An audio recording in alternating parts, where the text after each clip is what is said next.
안녕하세요. 사업보고서 읽어주는 남자 잔돈사냥꾼 TV입니다. 오늘 살펴볼 기업은 패션과 라이프 스타일을 주 영업으로 하는 주식회사 신세계 인터내셔널에 대해서 살펴보는 시간을 갖도록 할게요. 준비되셨으면 바로 시작해 보겠습니다. 기업의 적정 주가인데요. 실제 지난주 말 기준으로 봤을 때 주당 23,900원에 거래되고 있는 신세계 인터내셔널인데요. 2022년도 예상 ROE를 대입해 본다면 적정 주가는 27,000원대가 나오고 2023년 예상 ROE인 13.89%를 대입해 본다면 적정 주가는 25,000원대가 나오는 것을 알 수 있습니다. 현재 주가 대비 적정 주가가 업사이드에 있긴 하지만 그 차이가 크지 않다는 것을 알 수가 있는데, 그렇다면 실제 재무제표를 통해서 신세계 인터내셔널이 돈을 얼마만큼 벌고 있는지, 성장 가능성은 어느 정도 되는지에 대해서 살펴보도록 할게요. 파트 1, 회사 개요입니다. 기업 정보입니다. 1980년도 10월에 설립된 회사로 96년도에 한국유통산업연구소에서 현재 이름인 신세계 인터내셔널로 사명을 변경한 것을 알 수 있습니다. 영위하는 사업은 크게 패션 사업과 라이프 스타일 사업이 있는데, 패션 사업이라고 하는 것은 해외 유명 브랜드를 직수입해서 유통 채널을 통해서 판매하고 자체 브랜드를 운영해서 판매하는 사업인 것을 알 수가 있습니다. 라이프 스타일 같은 경우에는 자주와 같은 이런 독립된 브랜드의 상품을 기획하고 유통하는 사업인 것을 알 수 있어요. 주주 구성 현황 및 거래량을 이어서 살펴볼게요. 신세계 및 정유경 회장이 54.05%의 비중을 차지하고 있고, 국민연금이 9.92%, 네이버가 6.85%의 비중을 차지하는 것을 알 수 있습니다. 거래량을 이어서 살펴보면은 신세계 인터내셔널은 0.21%로 절대적인 수치로 봤을 때 거래량이 높지는 않은 상황인 것을 알 수 있어요. F&F 같은 경우에는 0.36%, 휠라 홀딩스는 0.13% 정도의 거래량을 보이는 것을 알 수가 있습니다. 대표이사 이기란 씨는 2021년도부터 대표직을 맡았고, 최대 주주는 앞에서 살펴봤는데요. 실제 코스피 시장은 2011년도 7월에 상장이 되었고, 신세계, 톰보이 등 5개사가 연결 종속회사로 되어 있는 것을 알 수가 있습니다. 본사는 강남구 도산대로에 있습니다. 다음은 사업 부문별 매출액 추이입니다. 보시는 것처럼 실제 의류와 화장품 등 신세계 인터내셔널이 전체 매출의 92.9%를 차지하는 것을 알 수 있고, 종속회사 중에 가장 큰 회사로 대표되는 신세계 톰보이가 6.4%의 매출을 차지하는 것을 알 수가 있습니다. 이어서 국내외 상품 매출 내역을 보면은 내수의 비중이 99.2%로 절대 비중으로 내수 중심의 기업이라는 것을 알 수가 있고, 수출은 0.8%에 불과하다는 것을 알 수가 있어요. 다음은 사업 부문별 시장 여건입니다. 우선 사업 분야를 먼저 살펴볼게요. 앞에서 말씀드렸다시피 패션 및 라이프 스타일과 화장품 사업을 전개하는 신세계 인터내셔널인데요. 실제 자체 브랜드로서는 보브, 지컷, 델라라나, 일라일 등이 있는데, 주요 백화점 대표 브랜드로 발돋움하고 있는 것을 알 수 있습니다. 2010년도부터 시작한 라이프스타일 브랜드 자주는 이마트에서 많이 발견이 되는데, 백화점과 쇼핑몰, 온라인 등으로 유통 채널을 다각화해서 생활 브랜드로 성장하고 있다는 것을 알 수 있습니다. 현재 진행 중인 투자는 해당 사항이 없고요. 향후 투자 계획을 살펴보면은 판매 시설 확충을 통한 장래 수익 기반 마련을 위해서 이 정도의 금액을 투자를 매년 진행할 것이라고 예상이 되고 있고요.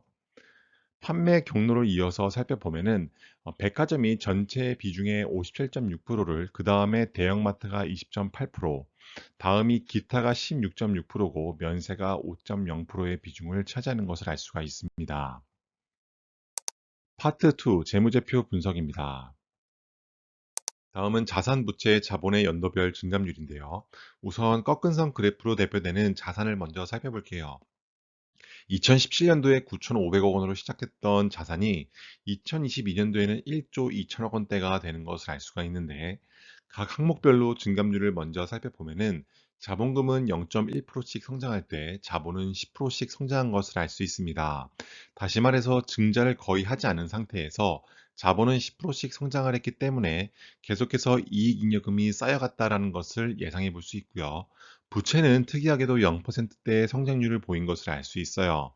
2021년도 기준으로 살펴보면은 자본금은 357억 원일 때 부채는 4,300억 원대가 되는 것을 알 수 있고 지배주주 지분의 자본이 7,100억 원이기 때문에 실제 부채는 자본에 비해 60%에 불과한 비중을 차지한다는 것을 알 수가 있고 신세계 인터내셔널이라는 기업은 레버리지를 크게 사용하지 않는다라는 것을 알 수가 있습니다. 그렇기 때문에 이자 비용 발생 부채라고 대표되는 이자 보상 비율이 13.75배로 양호한 수준을 보이는 것을 알 수가 있습니다. 2017년도부터 22년도까지 항목별 증감률에 대해서 먼저 살펴볼게요. 매출액은 7.4%씩 성장할 때 매출 원가는 3.3%씩 성장을 했고 매출액에서 매출 원가를 뺀 매출 총이익은 10.7%씩 성장한 것을 알 수가 있습니다. 판관비 같은 경우에는 8.4%씩 성장을 해서 매출 총이익에서 판관비를 뺀 영업이익은 39.1%라는 아주 높은 성장률을 보인 것을 알 수가 있습니다. 당기 순이익 또한 35.9%로 양호한 수준을 보였다라는 것을 알 수 있습니다. 자산부채 자본을 영업 성격과 비영업 성격으로 나누면 다음과 같이 나오는데요. 19년도에 ROIC는 11.13%, 20년도에는 다소 주춤해서 7.9%로 내려앉았고, 그것이 반등해서 2021년도에는 11.56% 정도가 되는 것을 알 수가 있습니다. 같은 기간 동안 실제 비영업 성격의 순자산은 마이너스 658억 원이 20년도에는 마이너스 31억 원이 되고 21년도에는 플러스로 전환되어서 플러스 54억 원 정도가 된 것을 알 수가 있습니다. 따라서 실제 2019년도에는 비사분면 끝에 있던 신세계 인터내셔널이 20년도에는 비사분면 안쪽으로 들어온 것을 알 수 있고 2021년도에는 비사분면과 A사분면 중간쯤 어딘가에 위치한 기업이 됐다라는 것을 알 수가 있습니다. 추세적으로 봤을 때는 계속해서 개선이 됐다라고 평가할 수 있을 것 같아요. 실제 통장에 얼마가 들어왔고 투자했는지를 살펴볼 수 있는 영업활동 및 투자활동 현금 흐름입니다. 우선 당기순이익의 추이를 살펴보면은 고락이 있지만 계속해서 우상향하는 추세를 보이는 것을 알 수가 있고 같은 기간 동안 영업활동 현금 흐름도 계속해서 우상향을 보이면 좋겠지만 2021년도에 최고점을 찍고 2022년도에는 소폭 하락할 것으로 예상이 되고 있는 것을 알 수가 있습니다. 그럼 같은 기간 동안 잉여현금 흐름으로 대표되는 프리캐시플로우가 어떤 추이를 보이는지 살펴보면은 2021년도에 최고점을 찍고 22년도에는 그보다는 좀 낮은 768억 원이 예상이 되는데요. 실제 이 회사의 K거 기준으로 당기 순이익은 36%씩 성장을 할 때 영업활동연금 흐름은 102%씩 성장해서 굉장히 높은 수준의 성장을 보였고요. 잉여현금 흐름은 마이너스로 시작했기 때문에 계산을 할 수 없어서 0%로 표현됐다는 점 참고하시면 될 것 같아요. 그래서 실제 신세계 인터내셔널은 코스피 주가 대비 더 높은 수준, 즉 17%씩 매년 성장했다라는 것을 알 수가 있고 5년 동안 신세계 인터내셔널을 갖고 있었던 주주분들은 시장 수익률보다 높은 성장률을 보였다라는 것을 알 수가 있습니다. 현금을 주주에게 나눠주는 배당 성향 및 배당 현황입니다. 2017년도를 살펴보면 주당 배당금이 120원이었는데요. 계속해서 상승을 해서 2021년도에는 주당 배당금이 300원까지 올라간 것을 알 수가 있습니다. 그래서 실제 2021년도에 현금 배당 수익률은 1.03%를 기록한 것을 알 수가 있는데요. 같은 기간 동안 배당 성향은 7.5%씩 오히려 역성장한 것은 회사가 주당 배당을 늘림에도 불구하고 배당 성향을 낮출 수 있었던 것은 회사의 이익이 훨씬 더 큰 폭으로 성장했기 때문이라고 보시면 될 것 같아요.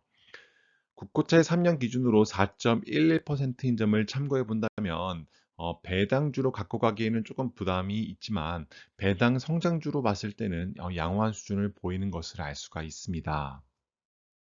파트 3 기업 가치 및 재현입니다. 다음은 현재 주가와 적정 주가에 대해서 기업들에 대한 자료를 가지고 와봤는데요. 보시는 것처럼 신세계 인터내셔널부터 현대차까지의 자료를 가지고 와봤습니다. 이 기업들의 현재 주가는 다음과 같이 포진이 되어 있고 적정 주가는 다음과 같이 나오는데요. 보시는 것처럼 신세계 인터내셔널 같은 경우에는 적정 주가가 현재 주가 대비 업사이드에 있기 때문에 아직까지 상승 여력이 조금은 더 있어 보인다라고 볼 수 있을 것 같아요. 그래서 실제 적정 주가 대비 현재 주가를 보면은 신세계 인터내셔널은 88%에 불과하다는 것을 알 수가 있습니다.